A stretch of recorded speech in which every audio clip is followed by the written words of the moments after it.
Welcome to The Practical Architect. My name is Arif Hodzik, and I'm a licensed architect and member of American Institute of Architects. These are the top 6 questions that people ask me when they consider doing an addition to the house. The first question people ask me is, can I build on my existing lot? I first need to look at your plot plan. Do you have one? If you don't, I can help you find somebody who can create. There are surveyors to do that, or maybe building department has a copy of it. It is very important to know what is the size of a lot. I need to talk to your homeowners association. Then we need to consider, is the soil strong enough? Do we need soils engineers to investigate the soil capacity? Is the house on septic, or is it public sewer? Or is it on well, or is it public water? Does it have gas? If you need electricity to be added, the question is, do you have enough capacity to add electricity to your existing house? The question number 2 is how much it is going to cost. In order to answer that question, we need to look at your neighborhood. I can give you probably per square foot cost, which is sort of average what everybody is paying. But your cost may be more or less than that. This is just to give you some guidelines. The cost may vary from $100 per square foot to $150 or $200 per square foot. All depends, what are you doing? Are you just adding the garage? Are you doing kitchen completely? Or you are adding additional room? All these things determine what the cost is going to be. Also, it is good to talk to some local contractors that have done work in your neighborhood, and we can find out what kind of price per square foot they would charge. And that will tell you what the cost of construction is going to be.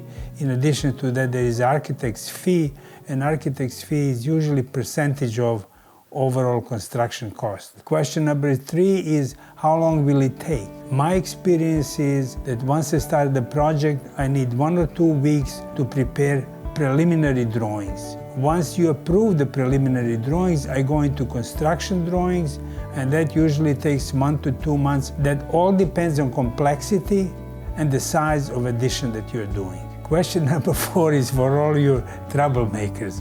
I get calls and people tell me, what should I do? I started doing work without the building permit. Contractor told me that we don't have to get a permit, but in actuality, we got caught, and the building department stopped the work and told us we better get building permit before we can continue. So in that case, I have to take over the project. I have to figure out what was done and what needs to be done. Is it in accordance to the present building code? And then I prepare the drawings and we get building permit, and then you can continue to do the work. Usually there is no problem that is not solvable.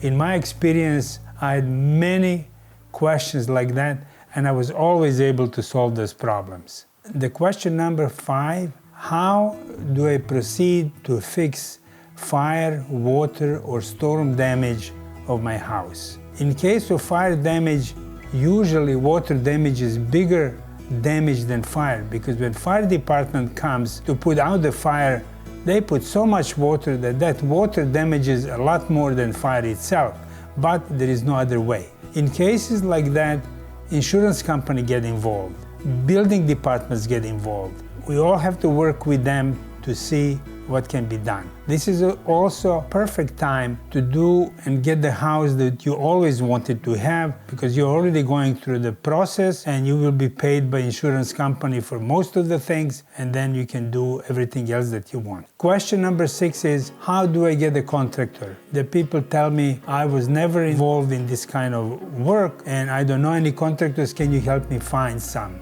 And my answer is yes, I can help you with that. In certain areas, we can find the contractors that will be able to do the work that you need. They need to be experienced, they need to be licensed, and they need to have time for your work. It is a good thing to get 3 bids from 3 different contractors and then compare them. They should be close. If there is a big difference between them, then something is off. Another important thing is, when you're considering contractor, to ask for references. And you should be able to talk to the references, you should be able to go and see the work that they have done, especially how the finishes are, talking to references about how time-consuming it was, and also what kind of extras were they charging during the construction. Because some contractors give you a low price, but then build in all kinds of extra costs that you're not expecting at the beginning. Thank you for watching Practical Architect. I also have other videos that you may want to look at and find some other answers to your questions.